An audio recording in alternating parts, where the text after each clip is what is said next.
Network Entertainment. What do you get as a manufacturer by having a MotoGP team aside from Yabang?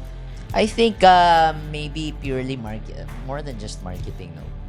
No, riders or most riders would want to have a bike or a ride that's you ride with pride. But all of us ride with pride, and we want to be associated with the best brands.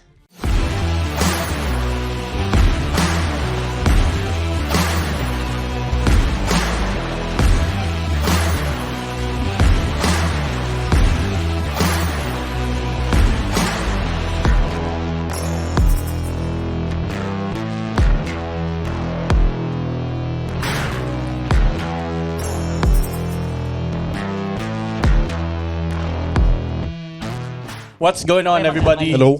Welcome to another episode of Tunay na Rider. It's me, your boy, King Senko, joined by my other co-host. Also known as Bryce Hernandez. King Senko, aka Bryce. Iba Bernardo, what's up? Hornbuck Pogo. Na kumakain. Yan. Bawal kumain this is sa our studio, 271st episode. No? Yep. And we're gonna be talking about a very special event na dinaluhan, kumbaga, ni Mr. Tunay na Rider. Ano ba yung event na pinuntahan nyo? Kasi I believe magkakasama kayong tatlo. Well, first off, I want to say thank you to Castrol. Yeah. Who, Sa world number 1 tayo. Sa world number 1 tayo. Pero sa mata ng Castrol, sa world number 5 and 6 si Iba. Kasi there were 4 other people that they asked to go. Okay. Okay, I'm not casting any like shade, ha. I am super freaking appreciative, Castrol, ha. But to be clear, there were a lot of people before me that they asked that couldn't go. Okay. Ako lang yung like the last 2 weeks na. And ang hirap kumuha ng visa ngayon eh. So because I've had previous multiple entry visas, and mas madali for me to get. Yeah. So nag-go ako, and thank God, I love you, Castrol. Okay, I love you, Castrol. And since King, you couldn't go, I got you something. Okay, Pambira. so I got these Motegi cookies. We'll try. Taste test natin mamaya. And this is for you, King. MotoGP ba yung pinunta nyo dun? Yes, MotoGP Kaya pala, in Motegi. MotoGP tong regalo mo sa akin. Oh. Uy. Oh. Castrol Power 1 Honda, thank you. Parang meron ka na niyan. Hindi, iba yun. Iba yun. Tsaka may pirma ni paring Johan Zarco yung ganun ko. Yun. And then, Ooh. because Honda HRC is now officially partnered with Castrol. Amazing. Thank you, bro. Alam na alam mo, pati size ko. Siyempre, Thank hindi ka you. kasya sa akin yan. Kung kasya sa akin, hindi ko binigay sa'yo. Ba't mo pamimigay kung kasha, no? Thank you. Okay, so we were there, King, to watch the Motegi MotoGP. And it just so happened, and then si Lomac was there. I think you're pang fourth. Wow. Fourth choice. Ako pang five. Choice pala ako. Kasi Lomac is a winner sa racing circuit dito sa Pinas. He was, thank God he was there. Kasi honestly, wala akong alam sa MotoGP. Hindi mo naiintindihan yung pinanonood mo kung wala siya. Oo, and that's why I invited him here tonight. Alam mo lang na mabibilis sila. Ganon. Pero isang place lang pala lamang ni Lomac sa kanya. Ay, Pang fifth siya, pang fourth. Fourth choice lang pala ako. okay, ano ba nakita mo doon, Iba? Baka may tanong ka kay Lomac. And then, si Camille, our good friend Camille from CF Moto and Motostrada was there. So, ang saya pare, kasama rin si Kuya Mike. Because, Camille, you were there because... We were there for CF Moto's team. So they're in Moto3 and Moto2.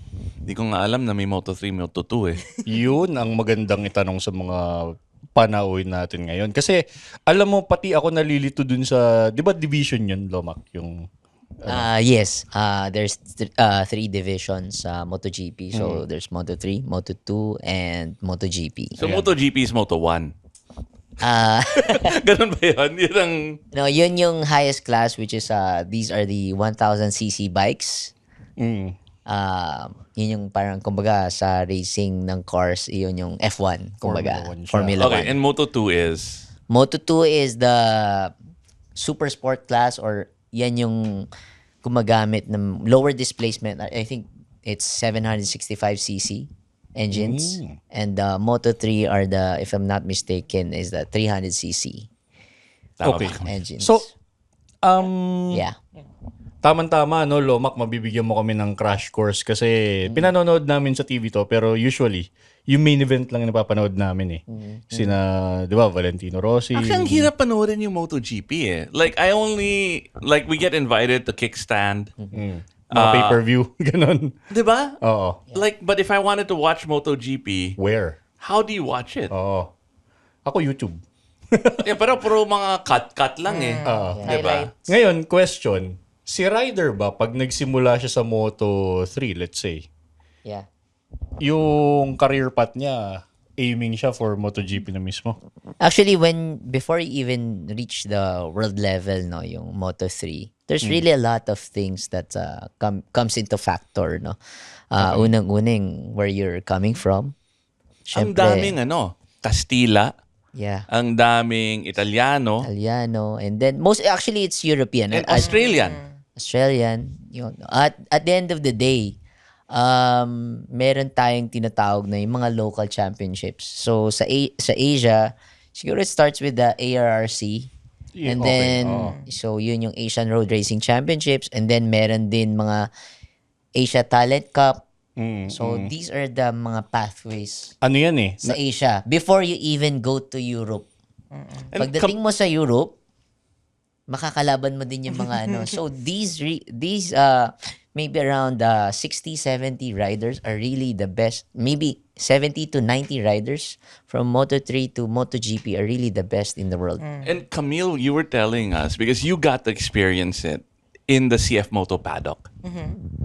Ang babata ng mga rider. Yeah, so usually, well, I think that's the same across all teams because the riders really do start out young. So very similar to other sports. Syempre, these kids, technically kids sila because like in Moto3, the rider is kaka 17 years old lang eh. Wow. So these riders start as early as like 4, 5 years old. 4 or 5 years old. And well, we had that episode with Alvin, diba? Ovale. Ovale. Yeah. And they have like these kids, sobrang bata, riding.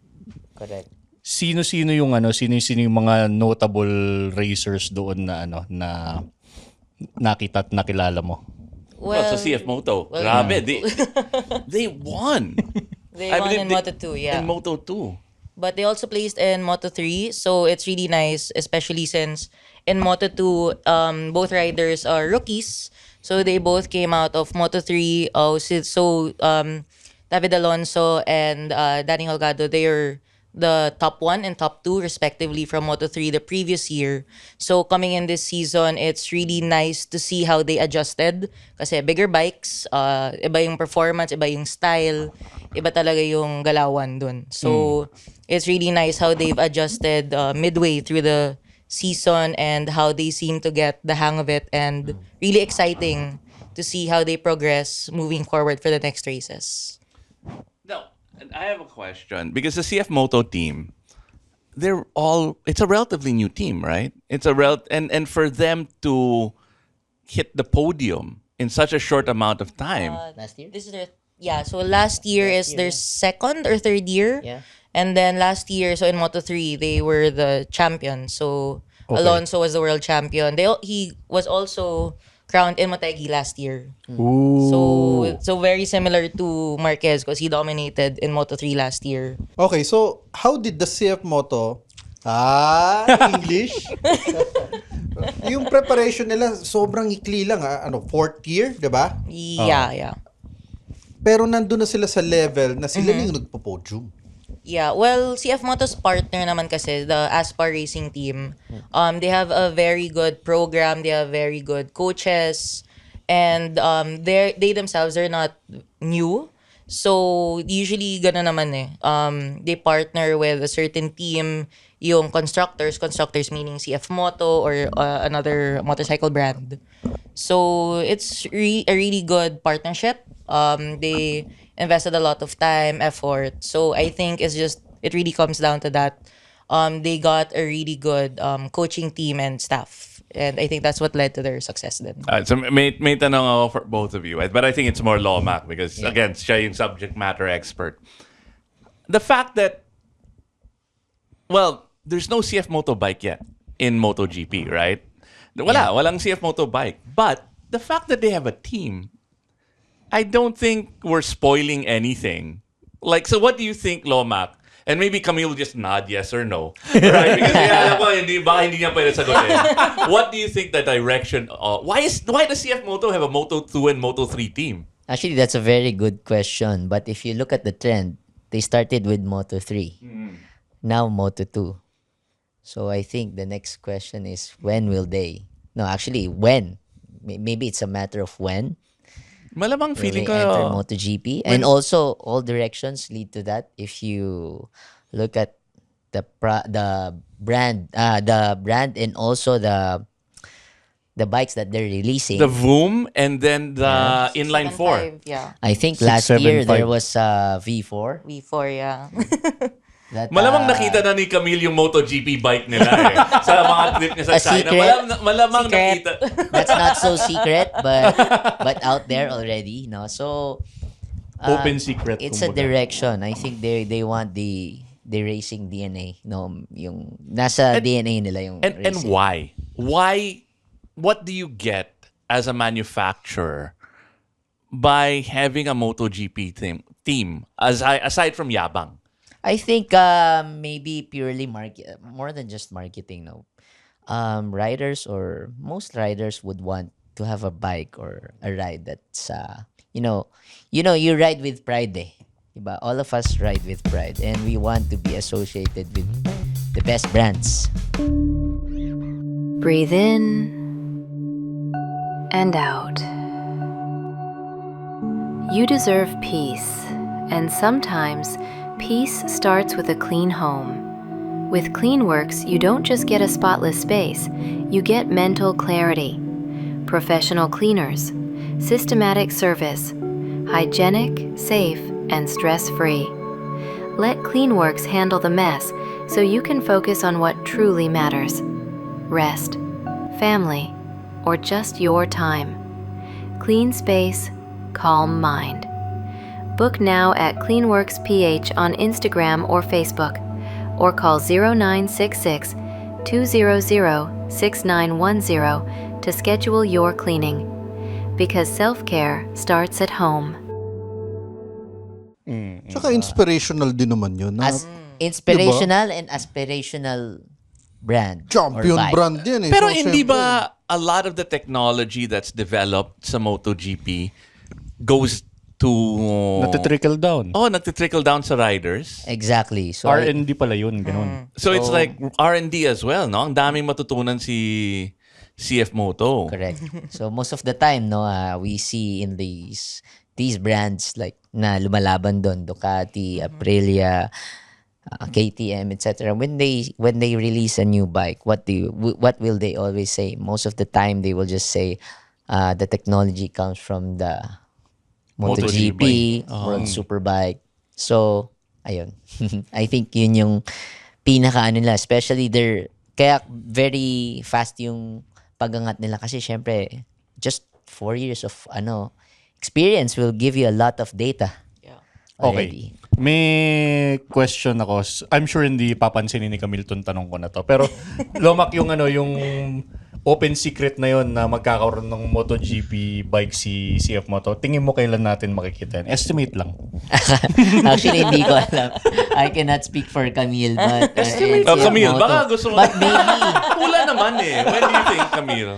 Well, actually, we're talking about this, and there are a lot of factors. It's not just whether they have enough money or have the right bike. There are other factors as to having a MotoGP team, diba? Yeah. So, well, for CF Moto, it's really a strategic thing. So, I can't really speak for what their plans are. But, yun nga, if you saw the trend since we entered Moto2, that's also when CF Moto started releasing their own 675cc. So, and then now, they already teased their V4 last year at EICMA. And I think we might we might see it very soon. Next month? Maybe.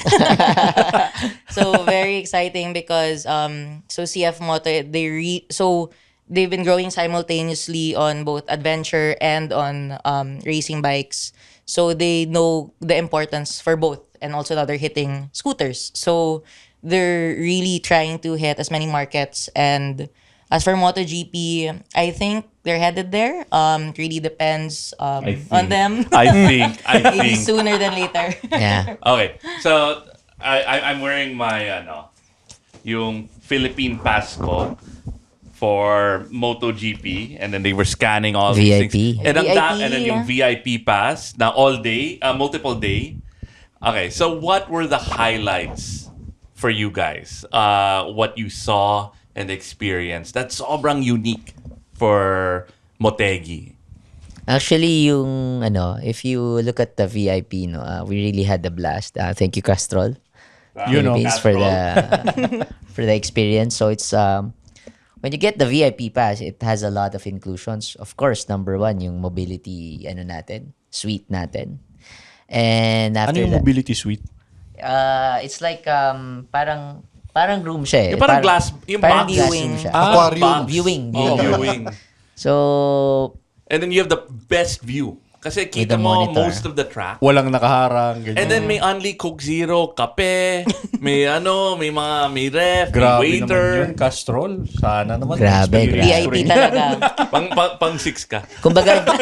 kumbaga hindi kami pinagpawisan ni kasi natin. Pero pinagpawisan rin tayo. Yeah. Oo. But pinagpawisan na kami because we were able to go to the race track since sa starting grid. Nakita ko nga yung picture ni Iba, nakalawit pa yung ulo Sa dun starting sa grid until mag-start siya from the race start, no? I got to experience that, bro. May ganyan akong media pass sa ARRC naman. Here, see. Pero iba yun, MotoGP yan eh. Pero would you guess how much yung ganung pass?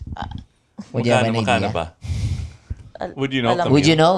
You can Ako search ito. it in the website. Oh. But actually, that pass that we got, na yung makakapasok din tayo, no? Isa pa, we were able to see Johan Zarco. Oh, nandyan lang sa tabi natin. Yan lang sa tabi natin. And then, yung sino And, mga racers na nakita natin? Fabio. Kasi like, dumaan lang eh. Because I think Ganda ng abs niya. LCR Castrol is handling two teams, which is the LCR Honda and the Honda Factory Racing Team. And we But also they- got to hang out with them. Yeah, Luca Marini and the 2020 world champion. 2020 ba si Joan Mir? Joan Mir. Joan Mir was there also. We were able to meet them. And what was epic was he hasn't been on the podium in over 4 years. I think over 4 or 5 years ba? Teka, inaabangan ko magkano yung pass. If you No, look but so at it, all of these things. You got to hang out with riders. You got to go to the guess, garage. give me a guess. 100? No. Payat ba yan? Payat pa. 300? Hindi naman, lower. Okay. 299. 200,000. Apuch. You know why I knew? Because, di ba, I had friends that follow over, mga GP boys. Shout out Uy, to boys. the GP boys, no? Nag-usap lang kami ng Saturday ng isa kong friend, and then he bought a ticket. Sunday bumili isa, and then Monday bumili isa, until naging 5 kami doon. So they were looking at the VIP. Magkano ba yung VIP? Pagtingin nila, 200,000. Wow. Never mind. Ay, teka, may mga merch kayong bit-bit pa bukod sa regalo mo sa akin, Iba. Oo. Saan matatagpuan tong Yan ang circuit. racing cookie? Yan ang cookies. circuit. Bibilis ka pare. ba pag kinain mo to? Buksan mo na, kainin natin. Okay, so for you, Camille, what were the highlights? How many MotoGPs have you been to? Actually, this is my first. But, okay. yeah. So, it was really nice because CF Moto was able to allocate paddock passes for us. So, we watched the race. We were there on all days. So you were in the paddock the whole time? Yeah, we were in the Kami, paddock. they brought us in and make little like cordoned off area where we Yeah. could stay and watch. But then we couldn't stay the whole time. Okay. Like we had to like when they told us to go. Like yung isang part medyo nainis na si Johan Zarco. Kailangan namin umalis. Diba? Kasi abala rin. You Yes. got to stay with the team Yeah. where they're fixing the bikes with all of the coaches, the mechanics. How? Okay, sorry. Yeah. Go ahead. Yeah. We were there the entire time. It was really nice because besides us, we were also with CF Moto Japan, and their other partners. So it was nice to be in the box, like where it all happens, and then you'll see how the coaches and everyone's really focused, and when they need to bring the bike in, they need to do adjustments like really quick. Parang you can see ibang level talaga sila eh. Like the Level. mechanics there, iba talaga eh. Isang sandali lang, tanggal na yung mga gulong. Yeah. Tsaka kita mo sobrang linis ng paddock nila. As in, pagbukas mo ng tray, like, wow! Yeah. So, it's really nice because you can see what kind of level they're at. And, well, it's really nice once in a life experience din. There are a lot of CF Moto dealers around the world, di ba? Yeah. Ba't kayo lang yung nandun? Or maraming Or special si Camille? Hindi naman. When we found out kasi that syempre, there's the Asian leg. So, they kicked off the Asian leg in Japan. So, right now, they're in Indonesia. When we found out that they're coming here, we asked CF Moto, hey, can we watch in any of the races? So, there are others that are harder to get into, probably like Malaysia, because CF Moto Malaysia is really big. So, they only have certain allocations.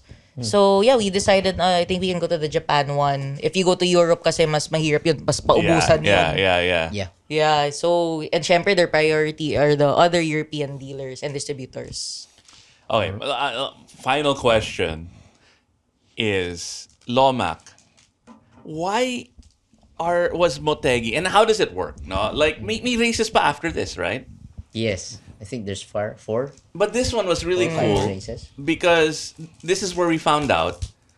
See, Mark Marquez won. Yeah. Ay, hindi ko maintindihan yun eh. So may point system, right? Yeah. And he won before in Motegi. Like parang, what's the point of continuing? Meron pang second and third position. So, yung rankings. Basically, ang nangyari lang, statistically, hindi na makakahabol si Alex Marquez, which is in second. Pero the fight for second place. Because there are only certain amounts of points left that you could possibly win Yeah. in the next few races. So, that's about 12 times. There's about 37 points every race. So, hindi na siya makakahabol kasi more than 100 points na. Mathematically, kapos na talaga. Kapos na. Yeah. But the fight for second is still open between Pecco and Alex. So sobrang swerte tayo. Yes. Natapat tayo dun. Meant to be. Meant to be. Guys, ang sarap nung Motegi cookie. Uy, racetrack. Yung track siya. Racing cookie. First time ko makatikim ng racing May cookie. motor. Iningatan ko talaga Gusto mo yung yung motor? packaging. May motor. Try nyo. All right. Oh, man. So, I guess, Camille, we'll see you more often in So In many MotoGP. times na. MotoGP. Hopefully. Well, maybe in the next race, other Lou sibling naman. Watch party. Pagka, Watch party. Mag-watch party kami with our SR group. Invite mo naman kami doon. Invited kayo. Hindi Ano tayo? Number 53. Number 53. 50 lang ang capacity. Ito, tignan mo, may Formula 1 pa dun sa cookie, may motor, may racetrack. Amazing. All right. So as we wrap up the podcast, any shout outs, anybody you want to thank, anything you guys want to say? Camille? Ako, well, I don't know. Anything cool happening with CF Moto soon? Maybe. Australia. Australia, yeah, in 2 weeks. So we have the MT finals in Australia in 2 weeks. So doon naman, we have our Philippine delegation getting ready. They'll be on 800 MTX units. So very different from what they use, the qualifiers. Kasi 450 MT sila lahat nun eh. Yeah. So bigger bikes, very different. So excited to see how they'll perform. Well, they're up against, I think, 30 countries. Wow. So Yung mga nanalo rin sa iba-ibang bansa, Yes. magkikita-kita na sila dun. yes, ito na yung finals nila. Very exciting. Lomac. Shout out lang sa Castrol Philippines again. Maraming salamat, Maraming- Castrol, for our VIP. 200,000 Ticket. ticket. Pass. Plus the Plus, kasama ko si Grace. Plus the hotel. 400,000. Plus the hotel, naka-Hilton pa tayo.